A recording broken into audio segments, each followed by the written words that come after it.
bakit galit na galit po ang DDS ngayon kay Vice Ganda. Kapag nakahiga na ang tao, pag nakadapa na, hindi mo na sinisipa. You don't kick a dying dog. Binulabog mo ang kuta ng langgam, ngayon kinakagat-kagat ka. At sabi nga natin, hindi niya ito inaasahan. Hindi niya alam na ganito pala kalaki ang sunog na magaganap pagkatapos niyang paglaruan ang pangalan ng dating Pangulo. Ano ang sabi ng mga DDS na talagang galit na galit at gusto siyang sugkurin at ipako sa krus? Anong sabi? Kung saan ang mahinang parte ng katawan mo, doon ka namin bubueltahan.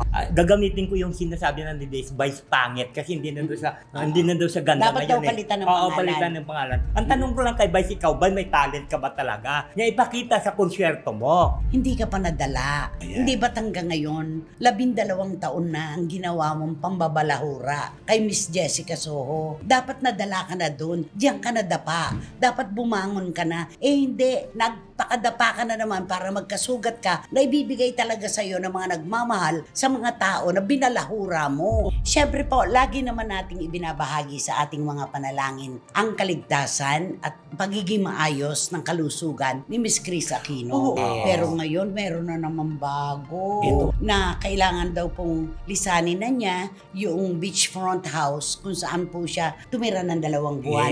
Dalilipat na po muna sila dun po sa Hacienda Luisita dahil nangangailangan po talaga siya ng 6 na buwan na isolation. Ngayon po ang sinasabi niya, ipagdasal niyo po ako, kailangan ko. Pag sinabi natin na kailangan, matindi yun, yung hinihingi. At saka yung sinasabi niya, ayaw niya daw halos matulog kasi baka hindi na daw siya baka wala na bukas.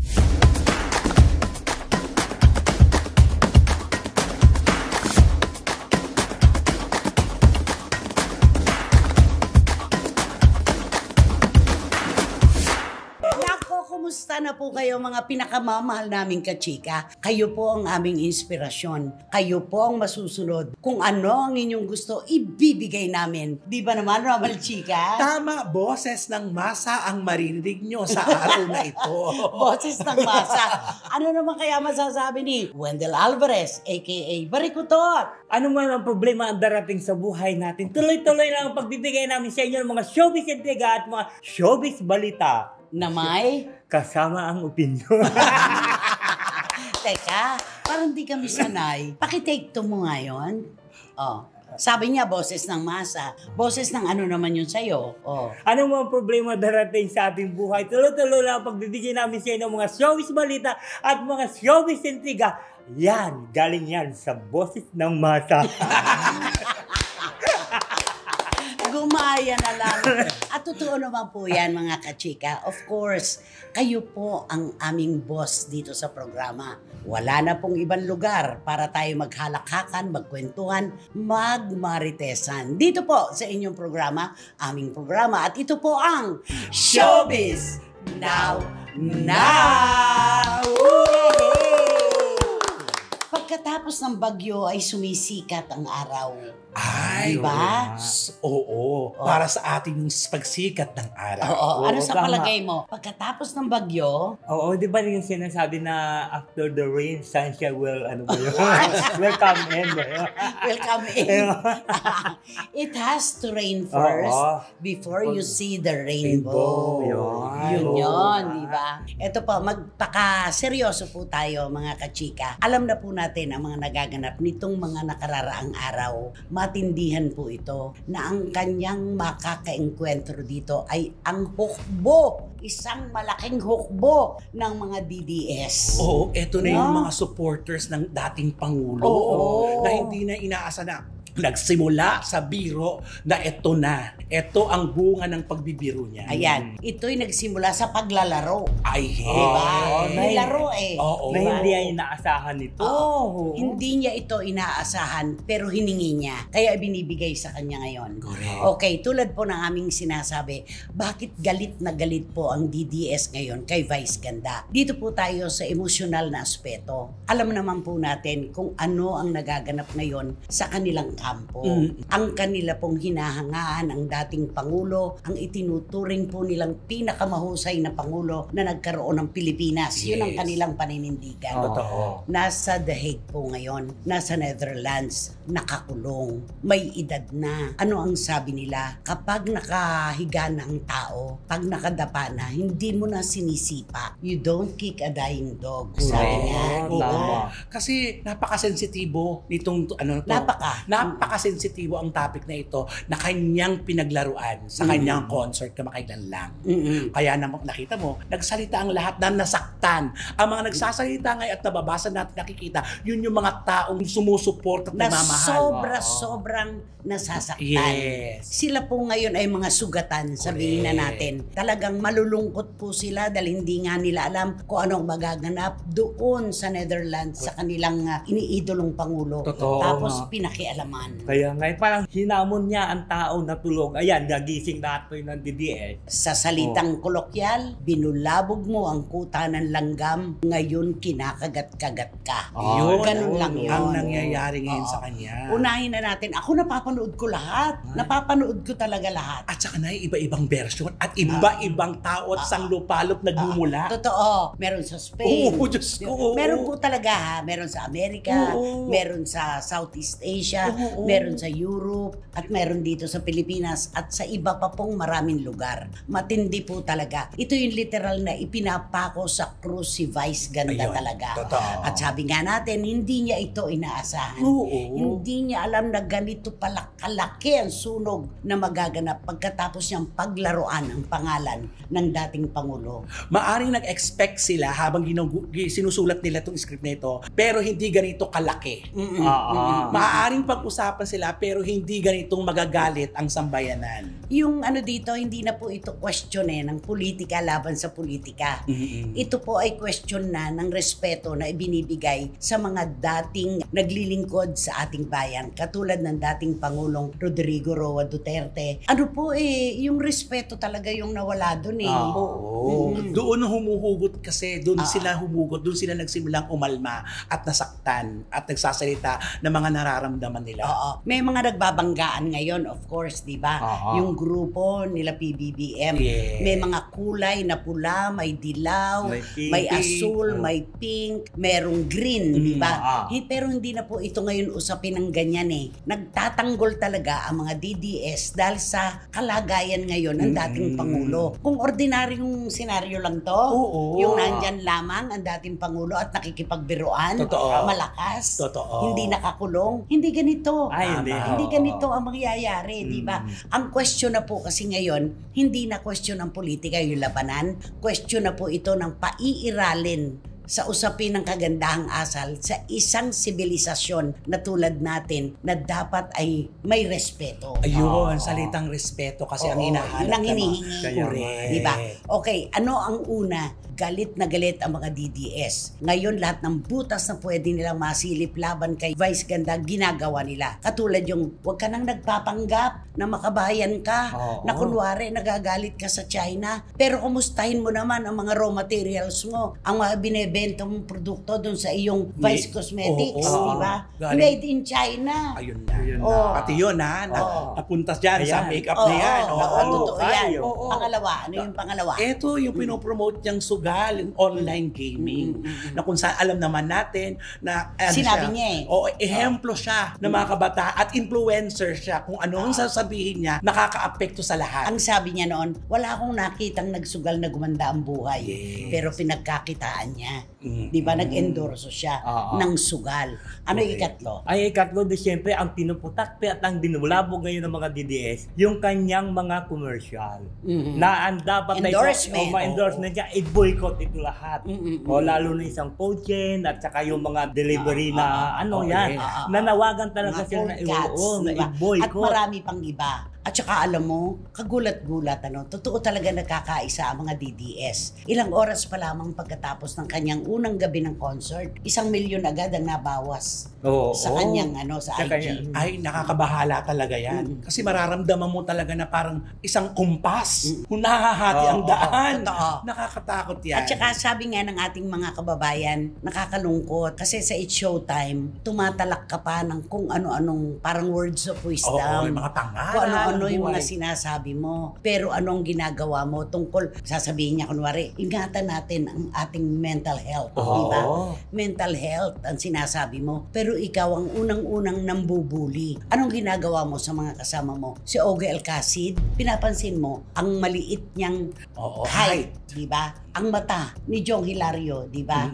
Ano pa? Lahat. Si Lassie, kung pansinin niya na hindi maganda, pangit, di ba ganon? Si Ann Curtis, kung pansinin niya, grabe din, Yung bibig niya. Yung bibig niya, laki ng di ba? Ganun ba yun? Yan, napapansin po ngayon sa kanya yung mental health advocate daw siya, pero number 1 na nambubuli, di ba? Totoo. Ano tuloy ang nangyayari ngayon? Anong naganap? Naku, eto na ngayon. Binibueltahan tuloy ng mga taga-suporta ng dating Pangulo. At iba pa, hindi lang yung kanyang nanay na nakakaawa. Na tahimik na hindi nila na-anticipate na hindi man ako mabueltahan, baka bueltahan ang mga mahal ko sa buhay. Dapat tinignan niya yun. Doon yung parting yun. Dapat nagkulang sila. At saka kung tutuusin po talaga, hindi dapat madamay dito ang kanyang ina. Totoo naman. Wala naman pong kasalanan ang nanay niya doon sa pagbibitiw niya ng mga salita na paglalaro. Salita ng paglalaro laban sa dating Pangulo. Pero ano ang nalaman natin? Ano ang sabi ng mga DDS na talagang galit na galit at gusto siyang sugkurin at ipako sa krus? Anong sabi? Kung saan ang mahinang parte ng katawan mo, doon ka namin bubueltahan. Yung nanay niya, may mga memes. At saka kung ano-anong mga salita. Alam niyo po, pagka napapanood ko at napapakinggan yung mga bira sa kanya ngayon ng mga DDS, ako ang nanliliit. Ako talaga nanliliit, diba? Mababanggit ako ng ilan kay Bistak Pilipinas. Bisdak Pilipinas. Si Papa Dudu. Oo. Si Banat Bay. Si Banat Bay.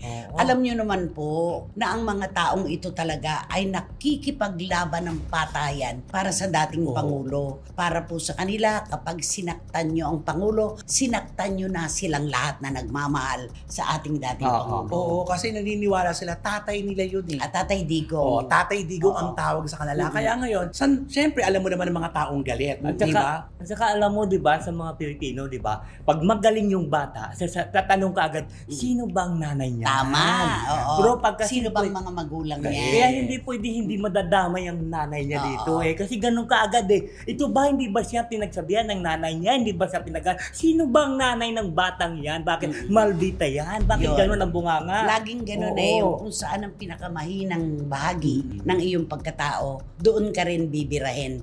Kinuha mo ang emosyon ng mga DDS. Alam mo naman kung paano mahalin ng mga died in the world Duterte followers ang kanilang dating Pangulo. Tatay nilang itinuturing. Pero sinaktan mo. Anong inaasahan mo? Dugoan sila ngayon Dugoan ang kanilang emosyon. Anong inaasahan mo? Pinaglaruan mo yung tatay nila? Hindi ka nila babalikan? Diba? Kaya nakita mo kung ano man, nakakalungkot lang kasi, pero wala na tayong magagawa doon. Ang social media, lahat pwedeng magsulat, pwedeng magkomento. Kaya wala na. Open na kaya kung ano-ano na. At saka alam mo, nakakatakot ito si Vice. Alam mo kung bakit? Gagamitin ko yung sinasabi ng DDS, Vice pangit, kasi hindi na doon sa ganda dapat ngayon. Dapat daw palitan ng pangalan. Palitan ng pangalan. Alam mo yung kinatatakot ko dito. Nakita niya naman sa buong mundo ang Pilipino kung paano sinuportahan si Pangulong, si dating Pangulo. Ang nakakatakot ko, baka pag pumunta din sa ibang bansa, biglang may sumapak sa kanya. Diba? Biglang may umano. Kahit nga dito, nakakatakot, diba? Hindi mo alam kung sino ang gagawa sa iyo. Diba? At eto pa, di ba, pinakialaman din naman niya ang sitting president, di ba? Ay, oo. Sa pamamagitan ng utu-utong si MC at saka si Lassie. Pinakialaman din niya. Pero hindi gaanong nagpakita ng pagsuporta sa kasalukuyang Pangulo ang kanilang mga taga-suporta. Oo. No? Oo. Napansin ko lang. Yes, kasi itinuon talaga lahat nila kasi dalawang grupo nga ang nagbabangayan, di ba? Tapos, di ba? Syempre, yung kung saan yung mas yung alam mong lalaban, yung pag nakanti mo talagang mag-iingay talaga kasi yung sila na yung malungkot at talaga nagdaramdam sa nangyayari. Ano to isang hukbo ang kalaban niya ngayon. Correct. Napakasakit nito. Kung tawagin siya, panot, kalbo, Lahat na lang. tapos vice pangit, At saka yung diba? burug-burug yung Bulog-bulog, ganun. Kasi naman pinakaialaman, pati yung kakampi rin ng mga DDS na si Senator Marcoleta, di ba? Tapos, inaano sa kanya, porke ba isa si Senator Marcoleta sa mga naging dahilan kung ba't nagsarado ang ABS-CBN, gaganyanin mo at meron pang lumalabas ang nagpapasweldo daw sa kanya ngayon. Ay yung tinatawag nilang si Tambaloslos. Of course, magbibigay galang tayo. Hindi naman natin tatawagin ng Tambaloslos. Si House Speaker, Romualdez. Yon. Kasi nga, siya ang nakabili ng isang bahagi ng ABS-CBN. Kaya parang lumalabas pa, pinag-utusan. Oo, kasi Ako hindi ako niniwala doon. at saka na sa kwentong ito, pwede ka na magbanggit dahil sa naka-open ng Dudugtong-dugtongin. open ang kwentong ito, bahala na kayo kung sino ang sabihin nyo dyan. Pero ang punto lang talaga dito, nakasakit. Yun eh. Yun At saka yun. ito, hindi na, alisin na natin yun, yung pinapasweldo siya, ng nakabili, ng ganito, na ganito at ganyan. Alisin na po natin yun. Ang talagang naiiwanan dahilan dito, kawalan ng respeto sa isang lipunan na katulad ng sa atin, may edad, nakakulong, at sa kanilang paniniwala ay kinidnap ang dating Pangulo para ipakulong doon sa The Hague. At saka diba, nakakalungkot pa, ni isa wala makapagsalita kung ano na talaga ang kalagayan ng dating Pangulo. Diba? Walang konkreto na, ano ba, baka, ano mo yun? Wala. Kaya nung nabiro, napakasensitibo talaga kahit na sino, namatayan ka na. Tapos lalo ka pang, ano mo yung gagawin ka? Diba parang ano to? Minamak. Yun ang totoo doon. Yun lamang po naman yun lamang na yun nakikita namin dahilan kung bakit ipinapako ng DDS sa krus ngayon si Vice Ganda. At saka alam mo, hindi ko kasi kayang itawid yung mga naditinig ko. Yung mga sinasabi ng mga vloggers na DDS, di ba? Kasi masyadong personal, pero hindi ko naman masasabi na bakit kaya. Kasi may dahilan. Di ba? I'm sure na nagdadaanan na lahat yan sa kanilang social media account. Open naman ito talagang kahit na ayaw mo talagang kusang dumadaan talaga sa Facebook. Mapapanood mo talaga di ba? Ito ba si Vice Ganda?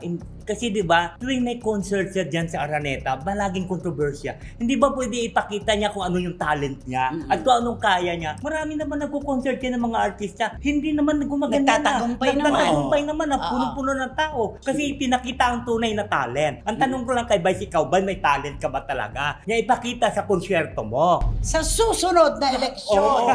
Wender Alvarez! Hindi kasi di ba maraming mga nagko-concert talaga. Oo naman. Hindi, tsaka isa pang question natin na mo. Ang dami-dami niyang idinadamay ng mga personalidad sa kanyang pagkukonsyerto. Hindi ka pa nadala. Hindi ba't hanggang ngayon, 12 taon na ang ginawa mong pambabalahura kay Miss Jessica Soho. Nagtangka ka na humingi ng patawad, ng paumanhin. Hindi ka naman binigyan ng pagkakataon, di ba? Ang sabi niya, sorry, pero hindi maganda ang panlasa ko. Okay, sinabi mo, baka maaari mo siyang tawagan mamaya o kinagabihan o bukas. Anong sagot sa'yo? I don't think so. Hindi ka pa nadala. Bubog mo na yan. Dapat nadala ka na doon. Diyan ka na dapa. Dapat bumangon ka na. Hindi. Nagpakadapa ka na naman para magkasugat ka na ibibigay talaga sa'yo ng mga nagmamahal sa mga tao na binalahura mo. Yun lang yun. At saka nagginisa na naman siya sa sarili niyang mantika. Kasi nag-rewind na naman. Alam mo yun?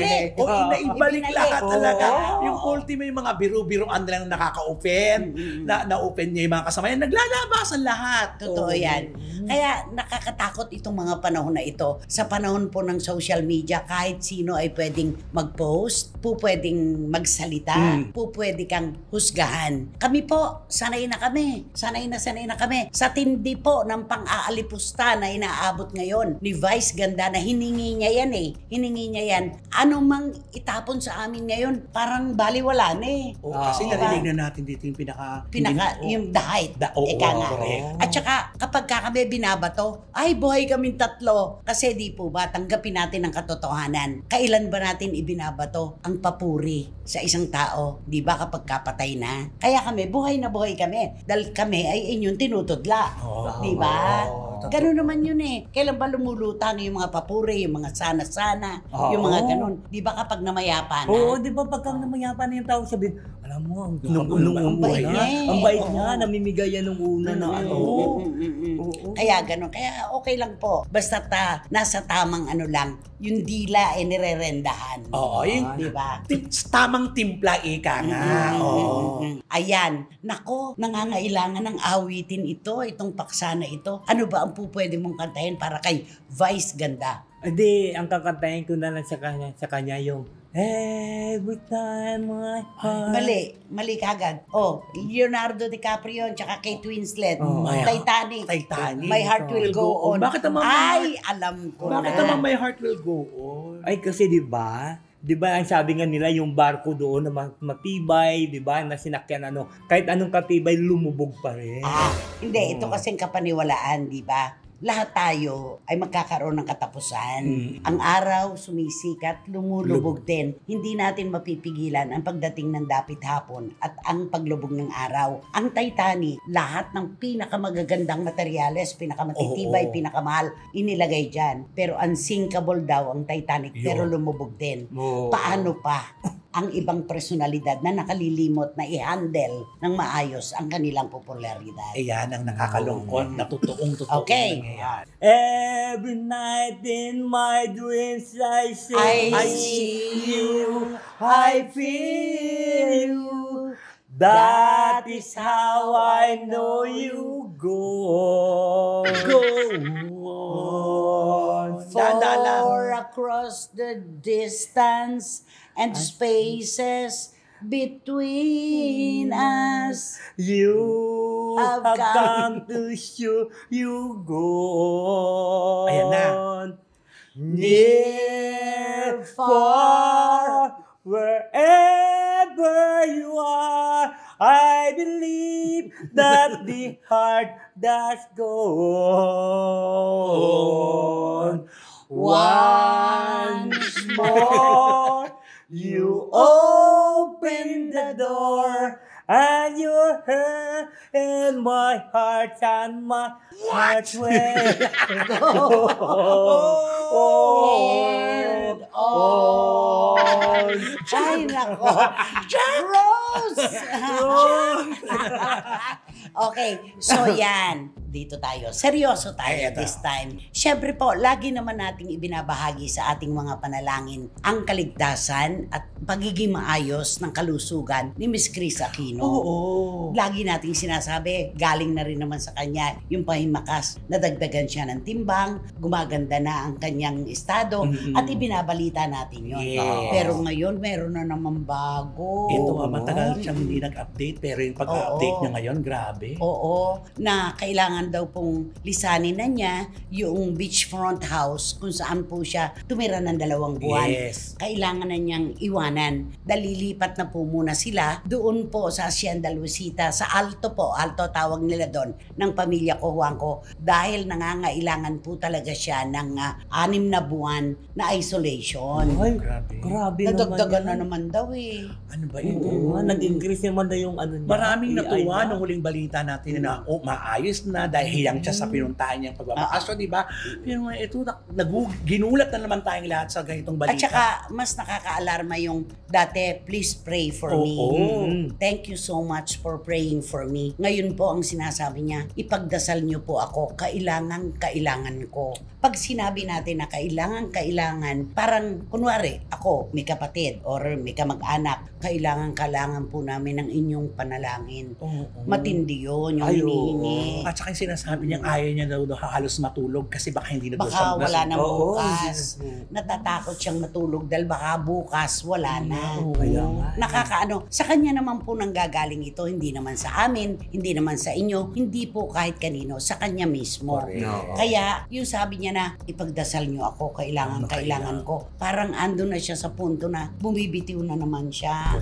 Di ba? Pero alam mo, Nakakalungkot. Wala mo ito si Chris, hindi simple na subaybayan natin lahat ng mga experience, yung mga Na posts nagmumula niya. rin sa Oo. kanyang mga posts. Oo, yung mga posts niya, di ba? Lahat nabasa natin, nag-i-explain siya, nag-ano siya. Alam mo, sa pagbabasa ko, wala siya may ibinabanggit doon na sa lahat ng mga tao na sagasaan ko, yung humingi siya ng sorry. Parang wala ako may nabasang ganun. Teka babalikan ko yung mga nakaraan na. Pero nagpapakumbaba siya. Oo, tinatanggap niya naman na nagkamali siya. Nagpapakumbaba siya. At saka may isang punto ako na napansin nung panahon nila ni Dr. Diba? Badlan. Noon nagpakumbaba siya doon eh. No? Oo, nag-ano siya. Nagpakumbaba. Yun ang nabasa ko. Yun lang. Pero yung sinasabi ni Wendell na sa lahat ng mga nasaktan niya at nasagasaan, wala. Wala. Oo. Wala. Pero yung talaga. kay Doc, Doktor, Ay, may oo. kapatid, meron siya doon. Talagang hands up siya doon. At saka kay Dr. Badlan. inano niya pa na nag-disclaimer na wag niyo nang anuhin yung mga anak kasi naging mabait sila sa mga ganyan-ganyan. di ba? meron naman. At saka ito yung punto na, bakit ganun? Sabi ng mga kababayan natin, papaano kung isang mahirap, isang walang gagastusin, ang nagkaroon ng sakit na tulad ng kay Chris Aquino. Wala na. Ay, Kung siya nga, di ba, Oo. milyonarya. Tapos hanggang ngayon hindi makakita ng gamot na panlapat sa kanyang dinaramdam. Nadadagdagan pa ang kanyang AI sa halip na mabawasan. Yan ang kinakaalarma niya yung pandadagdag. Yung pagdagdag. alam mo kung diba? sa mahirap, ano bang yung tinatawag nga doon na gano'n na yung may tawag dyan di ba? Alin? Sabi mo sa doktor na parang i-aning mo na lang ako, yung papatayin mo na. Ay, wag Ano, wag naman yung mercy euthanasia. Mercy killing. Mercy killing yung parang mga euthanasia. ganyan. Huwag naman ganun. Huwag naman. Sabi nga niya, wala namang may gusto na agad na mamatay. Oo. Kahit sino. Sa totoo po, pinakamatapang man tao sa mundo. Hindi totoo yung naka-ready na para mamatay. Wala pong ganon. Maliban na lang kung talagang hirap na ano ang sinusumamo sa Panginoon. Lord, kunin niyo na po ako dahil hindi ko na po kaya. Hirap na ako. Pero kamo yung pupuntahan mo yung doktor, Doc, injectionan mo na lang ako. di ba? Ano to? Alam nga yung mercy killing nga yun. Hindi sa Pero mahirap. Hindi kay ganun. Chris. Yung mga mahirap siguro ng mga tao, di ba? wala, maghihintay na lang kapag walang Mag-aantay pera, na. di ba? Pero ito ang kwento na, di ba, sinabi niya dito, napaka-vocal niya rito, sa Tarlac na siya pupunta. Oo. Di ba, doon na siya mag-isolate. Ang daming, may ng mga nabasa ako. Di ba, lagi natin pinag-uusapan, kapag nasa ospital ang isang may sakit at nagpapauwi na, doon kinakabahan yung mga kamag-anak dahil parang, di ba, ibalik Ay, niyo oo ako nga, sa akin tama. Yung pinagmula. mga kwento-kwento sa ng mga di ba, Oo. mga matatanda, di ba? Oo. At saka, di ba, nung yung 2 buwan nga, di ba, hinahanap siya kung saan, pero walang nakapagbulgar kung nasaan siya naglaglagay. Pero tayo, alam natin. Yes. Pero Alam ito, natin. Pati po yung may-ari ng beach house, alam po namin. Oo. Pero bilang pagbibigay respeto kay Chris Aquino, hindi po namin inilatag sa inyo. Yes. Kasi kanya yun ibibigay natin kapribaduhan. Dahil pupuntahan siya doon, may mga magpaparetrato. Oo, mahirap Napakahirap naman. Pero alam mo, ang daming natatakot dito sa sinasabi niyang uuwi na siya sa Tarlac, sa Alto. Ganun lagi, di ba? Oo. Parang, nakakalungkot. Basta sana itong 6 na buwan na itong isolation niya, pag-isolate sa kanya, sana ito na Umayos. na. Oo, total nandiyon na yung mga pamilya niya. Wala na, hindi na malayo. Alam mo 'yon. Sana talaga ibigay na natin. matagal ng bahagi ng panalangin ko si Chris Aquino, kasama siya. Oo. Pero ngayon siguro mas hahabaan pa natin. Oo. Kasi ang sama-samang panalangin po ng mga tao nagmamalasakit, mas mabilis po na tumatalab sa may sakit. Correct. Pinagbibigyan ng Diyos ang taimtim na panalangin. No? Ganun Sa yun. nakaka-alarm itong lumabas na news na ito. So, Kaya nga, biglang-bigla. At sa kanya nang galing ito. Oo. Hindi naman ito sa panta. Hindi naman ito inisip lang ng kung sino at itinawid. Kanya po nang gagaling ito, lalo na yung kailangan ko. Please pray for me. Ipagdasal niyo ako. Kailangan ko ngayon. Yun yung matindi. Nakakalungkot yan, talaga. Diba? Matindi ang pangangailangan ika nga natin, Oo. di ba? Ay. Ayun. Kantahan mo si Chris kahit papano para mangiti naman. Di kakantaan ko na lang siya ng And she believes in me. Ano? Ikaw ang pumipili ng mga piyesa mo. Pero sa amin ka naman umaasa. And she believes in me. I never know you, just what you say. Kami na. Yeah. And she believes in me. I'll never know just what she sees Ayan. in me. I told her someday if she was my girl. Alam mo, hindi ko masyadong kabisado to eh. Mga Kenny Rogers yan eh, di ba? correct. Yun. Ay nako, basta. Basta ipagdasal na lang natin Oo. si Chris Basta saan Aquino. sana maging maayos ang lahat, Miss Chris Aquino. Sino ba kasi yan? Sino ba yan? Sino nga ba yan? Sino ba yan? Hirap, no? Oo. Hirap kumambyo. Ang hirap Oo. na, nakakalungkot. Tapos pupunta tayo dito. Pero kailangan natin itawid dito. Naku, ang bibida rito ay isang female personality. Ay. Umaarte, kumakanta, sumasayaw, anong nga yun? Ay, naku, wala sa nabanggit. Wala sa nabanggit. Ay, wala. Oo. Ay, ito yung Gopi ako dun Oo. Ito siya, kasama siya sa mga na kung saan, pang may mga, alam mo na, may mga palakasan. Alam mo yung mga, ganon. Nasa sports siya Sports reporter. Yes. Naku, parang... Okay, go. Kung titignan mo ang babaeng ito ay talaga naman, ay talagang, alam mo yun, Sosyal. Sosyal, Inglesera, Papatagalog, lahat, kahit saan lupalop. Espanyol. Ay, sinabi mo, siya talaga to. At kung saan, ito'y pinapadala ng kanilang network kung saan. Kinatawan. Kinatawan. So, ang ibig sabihin nun talaga, kasi kaya niya Kanya yan. Kanya yun. At saka, ipapaalam niya yung sarili niya ng Ingles, ng bonggang-bongga, kahit saan lupalop. O ano ang kwento? Ito na ang kwento. Sa kabila pala ng na kita mo, social siya. Naku, may itinatago pala itong hindi maganda. Nanggagaling din. Ito yung nanggagaling ito sa mga kasamahan niya sa mga fields. Di ba? Nasa fields ito lagi. Oo. Siyempre, lalo na dati nasa ano yan yung mga sports, di ba? Ang siste pala, di ba? Pag nag-sports natin, yung mga damit po, di ba, napagpapawisan na yan. Oo naman. Tapos, another eksena, magbibihis ulit. Ito pala ang siste. Yung pinagbibihisan niya, nilalagay niya lang sa kotse niya. Ay, mangangamoy yun. Sinabi, di ba, kulob yun. Oo. Ganun ng ganun. Pati mga sapatos na ginamit niya, tambak, palit. Nung minsan, eto na, nabuking, nakisuyo siya sa isang staff na kunin ang damit niya doon sa kanyang karumba. Ano ang revelasyon? Naku, yung sapatos. Putik-putikan. Ay, may puti. Tapos pagbukas mo ng kotse, Umalimbo kayo amoy. oo, kasi nga yung halo-halo ng Mm-mm. pawis. Tapos, In short, dugyot. Oo, hindi Ay, siya grabe hindi siya naman. vain, ika nga. Oo. Pero hindi maingat. dapat ini-expect kasi nung, siyempre, pag umaharap ka sa camera, di ba postura ka dapat mabang. Pero sa kanya, yun pala yun. Tapos ba't ginujulit-julit pa yung ano? Ay, yung mga So may damit. mga jumoy-jumoy. Yesterday, today, and tomorrow. Grabe Nakakaloka. naman yan. Siyempre, tayong nanonood, hindi naman natin naaamoy yun, di ba? Marami sila ha.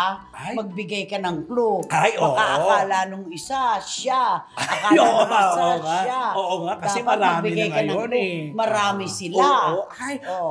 pero ito talaga, gumawa ito ng pangalan talaga sa larangan ng ng Palakasan. Ng palakasan. At siya mismo. Siya mismo talaga naging kaya pag nagre-report siya, alam na yung puso ng isang manlalaro.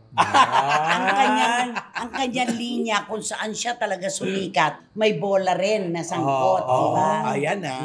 Parang isisigaw nung referee, 30 love, 35th, mga ganon.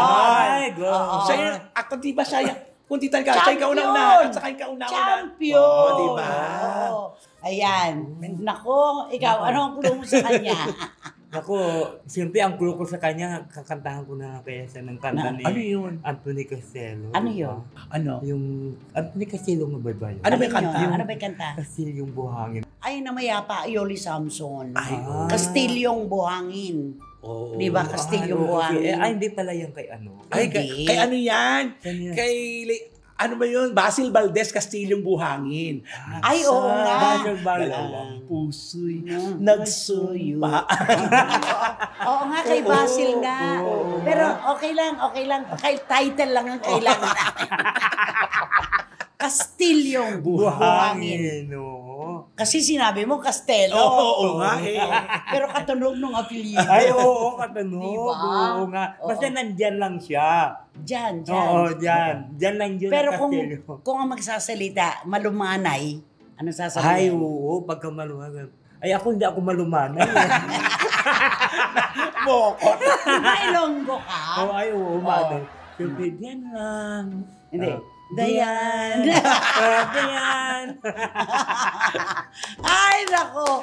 Kanina, bawat tao ay may kwento, may istorya. Ganun lang yun. Ayun. Di ba? Totoo. Hindi makaliligtas talaga. Ay, oo. Nako, medyo may kahirapan itong ating BI ngayon. Ewan ko lang kung ito diretsong mahulaan. Ni Wating-Wating ng London, ni Tita Ace ng Pet Market, at ni Tito Manny Garcia at Tita Norsky. Ewan ko lang ha, pag kayo naupo kayo sa row 4, nakatabi ang mabawang basurahan at walang Electric fan. at Room air circulator. Rome Ercolator. yun, doon pa rin, forever na yan. Yes. Okay, sigurado yan, di ba? Kaya Oo. naman, Mag-subscribe na po kayong mag-like, mag-share. At pakisama na rin po yung Romel Chica Vlogs ko. Marami pong salamat. okay, at Siyempre wala kayong dapat gawin kundi i-hit nyo lang ang bell na ito para magkaroon kayo ng notification, makatanggap kayo ng mga bagong upload na videos ng Isinet. At ang palagi ko pinapaalala sa inyo na please,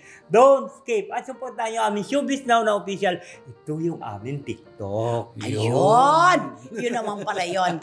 Nako mga kachika, maraming salamat po sa binibigay nyong suporta, tiwala at pagmamahal sa amin. Lalo na yung emosyonal nyong mga mensaheng pinadadala sa amin. Maraming salamat mga SNNers and CFMers. Thank you so much talaga. Hanggang sa susunod na sultada po ng inyong programa, aming programa. Ito po ang Showbiz Now Na!